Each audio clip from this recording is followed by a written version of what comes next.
Hi అండి, అందరికీ నమస్కారం. నా రివ్యూస్కి స్వాగతం అండి. Bigg Boss 9 Telugu winner voting first day Kalyan Padala ప్రభంజనం అండి.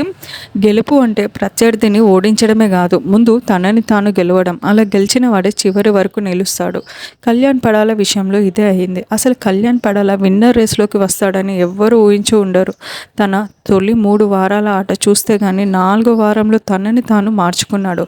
రమ్య ఏదైతే తనపై నిందలు వేసిందో, అంటే అమ్మాయిల పిచ్చోడు, అమ్మాయిల వెనుక తిరుగుతాడని చెప్పేసి తను ఎప్పుడైతే చెప్పిందో, అది కన్ఫెషన్ రూమ్లోకి పిలిపించి నాగార్జున అయితే చూపించిన తర్వాత తనైతే చాలా చాలా మారిపోయాడండి. తనపై ఏదైతే విమర్శలు వస్తున్నాయో వాటికి తన ఆట ద్వారా సమాధానం ఇచ్చాడు. మళ్ళీ 14వ వారంలో తనుజని గెలిపించడానికి ఆట ఆడి చిరాకు దొప్పించాడు, కానీ ఫైనల్ ఫైట్లో తనుజ కంటే ముందున్నాడు. అసలు మామూలుగా అయితే లేదండి. ఓటింగ్ స్టార్ట్ అయిన తర్వాత మేబీ తనుజ, ఇమాన్యుయల్ అండ్ కళ్యాణ్కి మాత్రమే ఉంటుంది ఓటింగ్ అని అనుకున్నాం, కానీ దాదాపు విన్నర్ రేస్లో కళ్యాణ్ పడాల అయితే ఫస్ట్ రోజు ఓటింగ్లో ఉన్నాడండి. ఆ తర్వాత థర్డ్ ప్లేస్లో వచ్చేసి డీమాన్ పవన్ అయితే కొనసాగుతున్నాడండి. నాకు తెలిసి డీమాన్ పవన్కి అయితే క్యాష్ ఆఫర్ ఖచ్చితంగా ఇస్తాడు నాగార్జున. ఎందుకంటే వాళ్ళ ఫాదర్ విషయంలో ఇప్పటి వరకు తను చెప్పింది చాలా ఎమోషనల్గా కనెక్ట్ అవుతుంది అందరికీ.